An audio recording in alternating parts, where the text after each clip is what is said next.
How's it going, you freaking awesome people? It's your boy, Danny Sir V, and I'm back with another reaction. Today, we're doing another Dying Light 2 reaction video because, you know, people keep telling me that I've been way too critical in my long-form, whatever that one was called, this one right here. And then, you know, I had a very positive reaction to the cinematic trailer. So let's see, maybe I'll fall somewhere in between. Maybe I'll be like really happy and really cynical at the exact same time, and it'll come out to be a chef's kiss of a reaction video. The biggest thing that you got to know is we're recording this live on Twitch. Danny Sir V over on Twitch. You can come be a part of all of our live reactions. You get to see the unedited version, like what you just missed out on. You can actually have your input heard. Anything that you say, if I deem it worthy of being read aloud, I will call you out and you will live forever on YouTube. But without further ado, let's get into this video. In Dying Light 2, you become Aiden Caldwell, an outsider trying to unravel a tangled mystery from his past. Its trail leads him to the city, probably the last bastion of mankind in the world. Shit! So one thing I'll say is, compared to Dying Light 1, the zombies look more generic zombie in this game, right? And there I go using that word again, generic. But they look more stereotypical zombie, which isn't necessarily a bad thing. But in the first game, they looked very much like they were in various stages of progression of zombie, whereas this one, it just looks like your typical zombie. Yeah, it's been a very long time. They might have decomposed a lot more, but that's a fair point. You know, that's a very fair point. I love the city. Every time they show us that shot of the city, man, I am so stoked to have a vertical city that I can actually explore with a paraglider and all that kind of stuff. That's amazing. At first, you feel like this intense, brutal place will tear you apart. But then you meet the Night Runners, veteran survivors who help people in better days. Yeah. By the way, I'm Hakon. You were a night runner. You used to help people, remember? Night Runners are gone. Finished. A myth. And although it's not entirely clear you can trust them, you need allies in the dark. Okay, there you go. That's a familiar face. And these are the modern Dark Ages. It's been 15 years since the apocalypse and the world has changed. The old civilization has fallen, but a new one has been built on its ashes. People fight desperately for scarce resources. Hey, there you go. Rules are broken. Humans and fighting weakness each other. is punished. She's innocent! 3 factions struggle Wasn't for innocent position enough. in the city. Survivors pride themselves on being able to adapt to any circumstances and cobble together safe zones almost everywhere. Peacekeepers, loyal soldiers who want to impose their version of law and order and trample all in their path. Renegades, ex-prisoners serving their ruthless colonel, seeking to become sole rulers of the city. Where? If you watched my first video, which was this one, the one that we already talked about, you will know how I feel about the renegades and the police people. If you haven't watched that video, go check it out. I have some good insights, I think. Don't harass me, okay? I'm sorry that I didn't fall in love with it then. So far, this looks very cool. And we're actually seeing a couple things that I'm happy about seeing. We're seeing multiple human factions fighting against each other, which we saw then in the last one. And then we're also seeing a lot more zombie combat, and we're seeing a lot more of the city, and I'm loving it. Ease. Wolves. Make him token. Use these factions to reach your goal. Help or harm them to reshape the city to your liking. Oh, that's dope. Just remember, each faction contains complex characters. Nosy Parker, ain't ya? Got some kind of bad habit of yours? So, will you follow cold calculation or your heart? The Bazaar needs good people. Help us and you'll find a home here.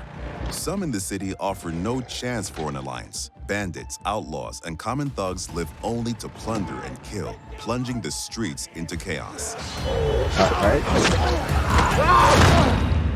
Yet, nightfall scares all of them equally.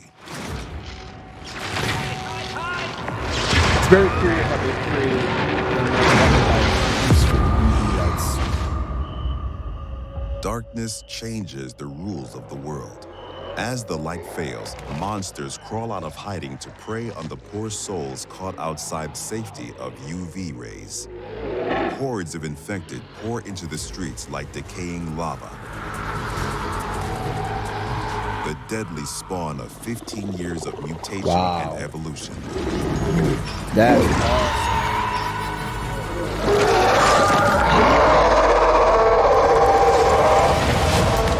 Your only escape? Exploit the city's verticality I and love flee to the roofs. Larger variety that Even we're seeing there, of you zombies are too. never safe from swift and deadly virals.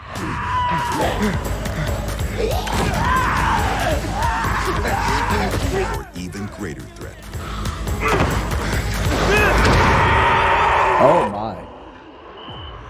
All right. Yet night brings opportunity as well. Nests rife with infected during the day now lie empty.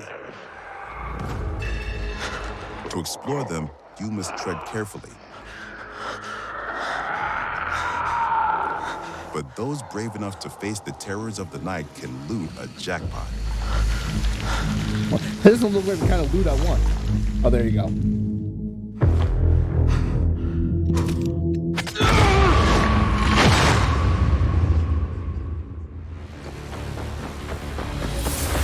Luckily, Well, that's you cool. have all the tools you need to survive. Your extraordinary parkour skills allow you to navigate even the most treacherous terrain. Extraordinary.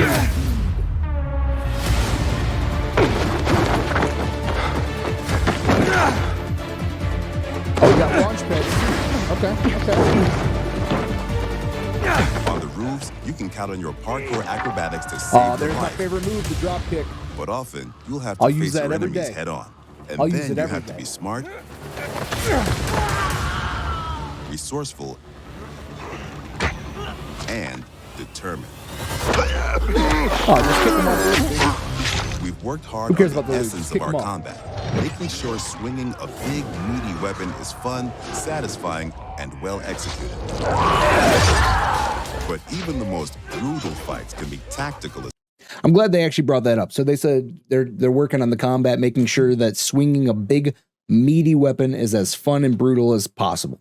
Because if you've played Dying Light 1, you know that the two-handed weapons suck.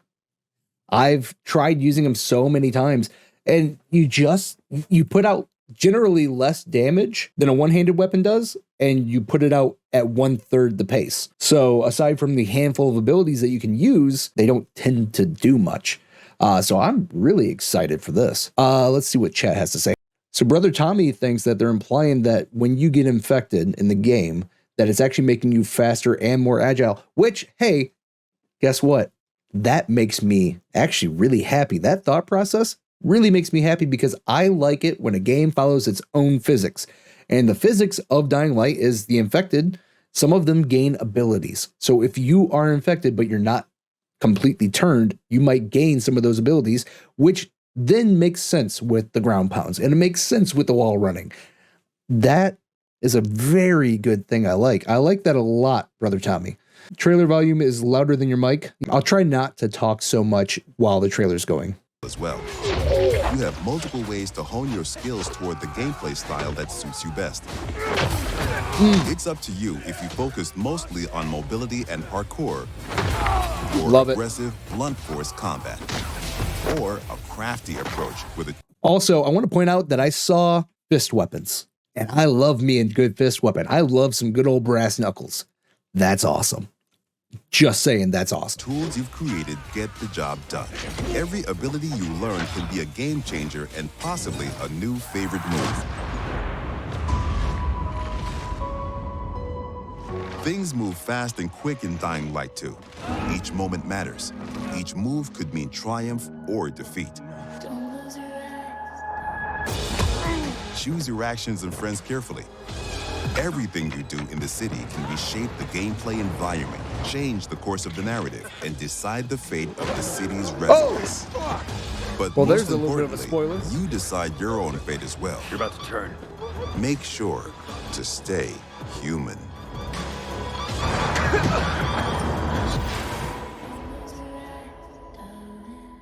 All right. Well, we know that's not the right date. That's exciting, man. I love what I'm seeing in there. Aside from the fact that obviously this is very old footage because, alas, we're recording this 8 days until Christmas, which is well past the 7th. We were recording this on the 17th. Should have came out 10 days ago. But it's February of next year, and I'm super stoked for it. And these videos, the more I watch of it, the more excited I'm getting. But yes, I want to know what you guys think down in the comments below. Do you think it's awesome? Also, don't forget to hit subscribe. Don't forget to give the video a thumbs up. You know, it helps me out. I work really hard on these videos. I try my hardest to make you happy. So a thumbs up is always useful. It helps me get found by other people. And, oh, there's one more thing. Oh yeah, stay beautiful, stay wonderful, and stay awesome. Bye-bye.